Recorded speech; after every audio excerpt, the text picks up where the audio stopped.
प्रियात्मन, ध्यान करते समय 3 बातों को हमें ख्याल में रखना है। पहला, हमें पूर्ण समर्पण होना चाहिए ध्यान के प्रति। मतलब कि जो हम ध्यान कर रहे हैं, हम उस ध्यान को पूरी तरीके से, पूरी समर्पण के साथ करें, समर्पण की कमी ना हो। दूसरा, जो हम ध्यान कर रहे हैं, ध्यान का तरीका हमारा सही हो। तरीका सही होने का मतलब कि हम सही से चॉइसलेस अवेयरनेस हो पा रहे हैं कि नहीं, या हम जो ध्यान कर रहे हैं या जो दिन में सजगता बनाए रखते हैं, क्या वो सजगता सही तरीके से बना पा रहे हैं? जो ध्यान कर रहे हैं, उस सजगता में जो ध्यान कर रहे हैं, वो तरीका सही है?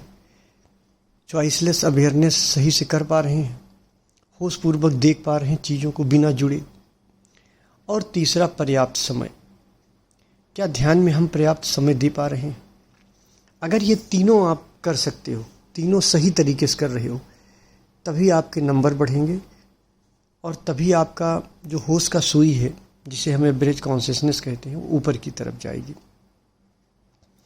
तो जो आप ध्यान कर रहे हैं, इस ध्यान में अलग से आपको कुछ आयोजन तो करना नहीं। आप जो भी काम कर रहे हो दिन में, ऑफिस जाते हो, बैठे हो, जहाँ बहुत डीप इन्वॉल्वमेंट नहीं है, आप वहाँ सजग रह सकते हो। पानी पी रहे हो, चल फिर रहे हो, जो भी कर रहे हो उसकी सजग रह सकते हो। सजगता के लिए अलग से कोई आयोजन नहीं करना है कि जो मैं आपको ये ध्यान बताया हूँ, ये ध्यान ऐसा नहीं है कि इसको अलग से समय देना है। जो आप दिन में सजग रहते हो या जैसे सजगता के साथ करते हो आप ध्यान, तो उसमें अलग से समय नहीं देना है। अब देखो, संसार में जो भी चीज़ें होती हैं, जो चीज़ आप करते हो, या मान लो आप एक नौकरी कर रहे हो, नौकरी के लिए आपको एक टारगेट मिल जाता है, आप कितने अच्छे से टारगेट पूरा करते हो, कितने अच्छे से कार्य कर रहे हो कि मतलब मुझे नौकरी करनी है, या नौकरी के लिए कोई आपको टारगेट दिया है आपके बॉस ने, तो आप वो टारगेट पूरा कर रहे हो।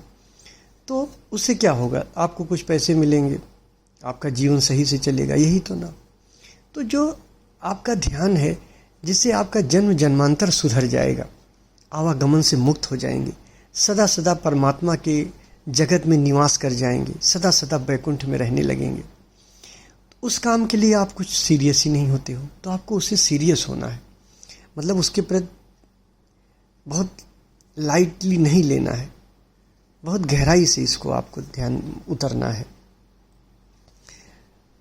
और ख़ासकर जो जिनका निगेटिव आता है, निगेटिव तो बिल्कुल नहीं आना चाहिए। अनुष्ठान के समय निगेटिव आ रहा है, ये बड़ा दुर्भाग्य है। निगेटिव नहीं आना चाहिए। अब कोई भी चीज़ है, जैसे अभी मान लो जिनका निगेटिव आया, जैसे संतोष है, संतोष का निगेटिव आया। अभी देखो संतोष बेटा, जब आपका चुनाव हो रहा था, चुनाव में कैसी तरंग थी। जब तुम चुनाव लड़े थे, याद करो वो दिन, रात दिन न सोना, एकदम जगना, और क्या ललक थी चेहरे पे, क्या रौनक रहती थी तुम्हारी कि मुझे चुनाव लड़ना है।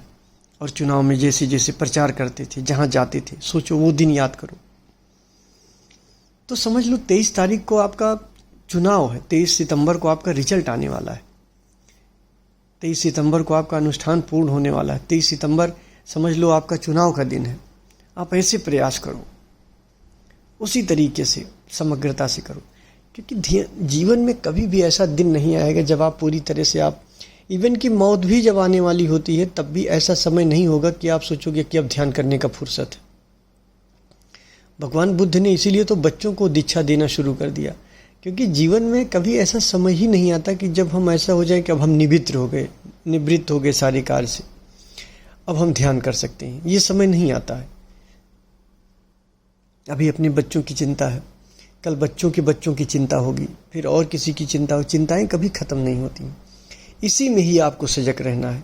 इसी 24 घंटे में बुद्ध भी सजग रहे, इसी 24 घंटे में महावीर भी सजग रहे, कृष्ण भी रहे, सब जितने भी लोग आए हैं, जो भी मुक्त हुए हैं, सब इसी समय में सजग रहे।